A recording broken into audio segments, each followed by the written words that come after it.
Assalamualaikum warahmatullahi wabarakatuh. Selamat pagi, jumpa lagi di Pekan Rutin KSWI bersama saya Wilda Nusfa yang insya Allah akan menemani kaula muda semua dalam sesi ngobrol santuy kali ini.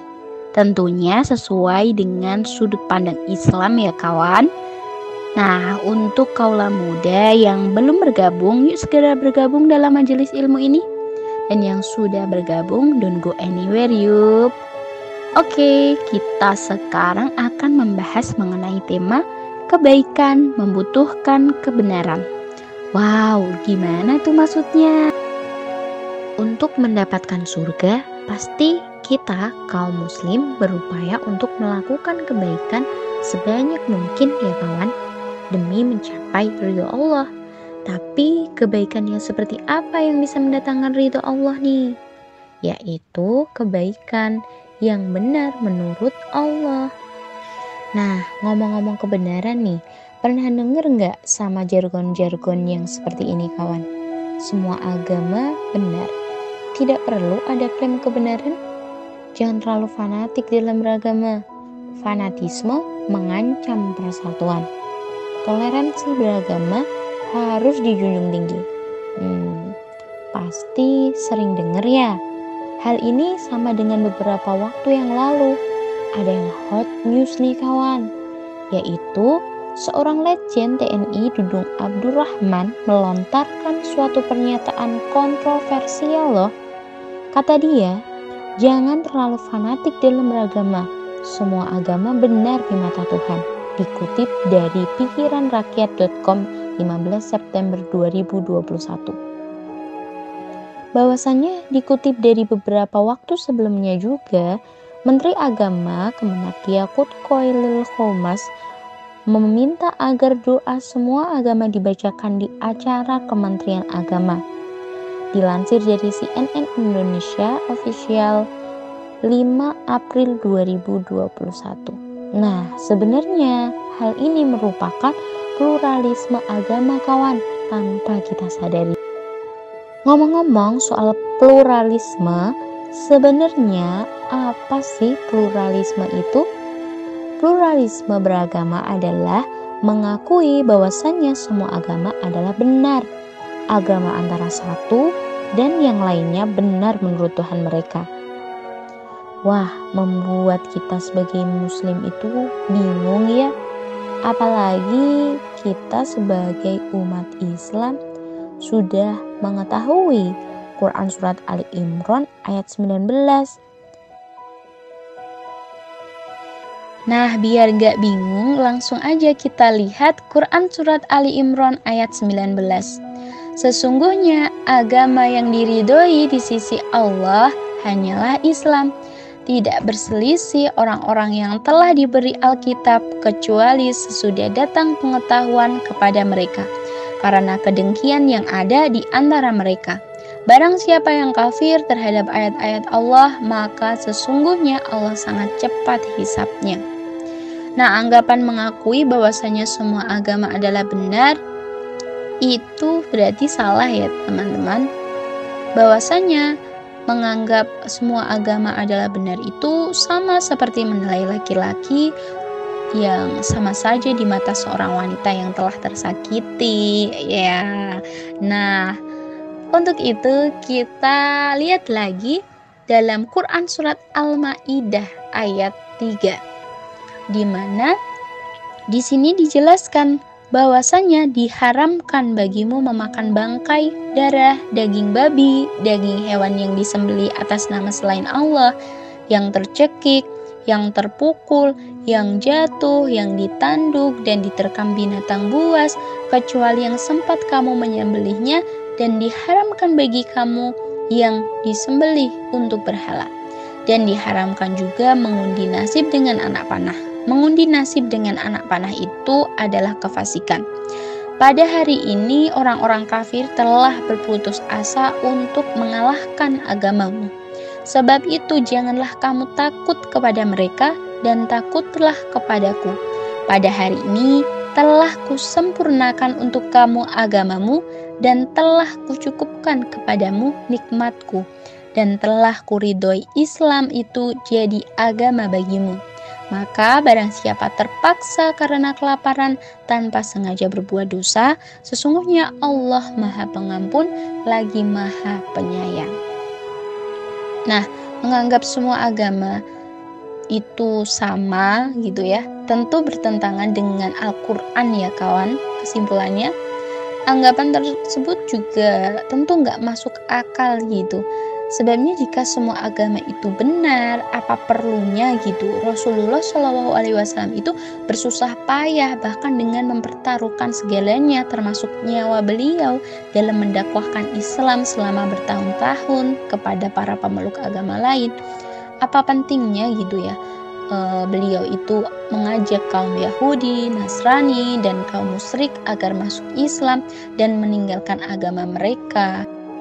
Rasulullah bersabda, "Aku diperintahkan untuk memerangi manusia hingga mereka bersaksi bahwa tidak ada ilah selain Allah dan Muhammad adalah Rasulullah, menegakkan sholat, menunaikan zakat.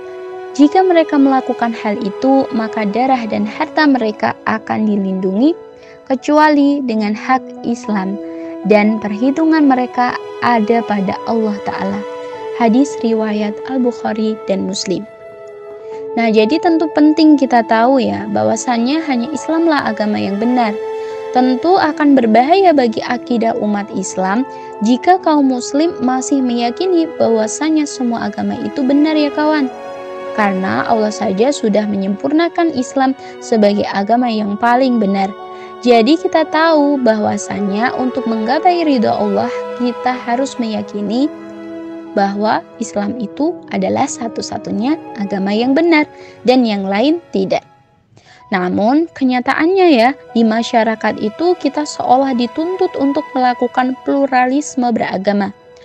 Pluralisme beragama adalah jurus jitu untuk mendiskreditkan umat Islam, khususnya yang taat pada agamanya, dan nantinya akan bermuara pada toleransi antar umat beragama. Lantas bagaimana ya Islam itu memandang toleransi sebenarnya? Islam tetap bersikap toleran loh ternyata. Misalnya tidak pernah memaksa kaum Yahudi dan Nasrani untuk masuk Islam.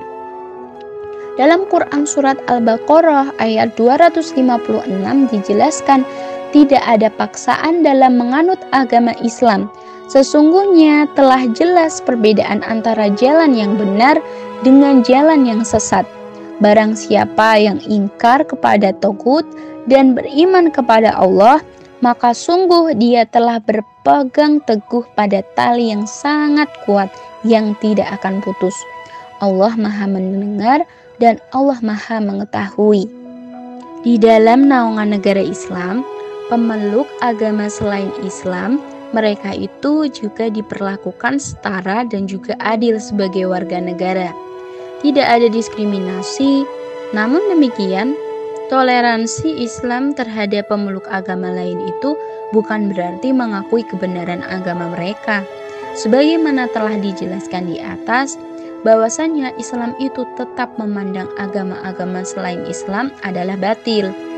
Apalagi jika toleransi beragama itu dipahami sebagai pluralisme atau menyamakan semua agama yang nantinya akan menjurus pada sinkretisme atau pencampur adukan agama.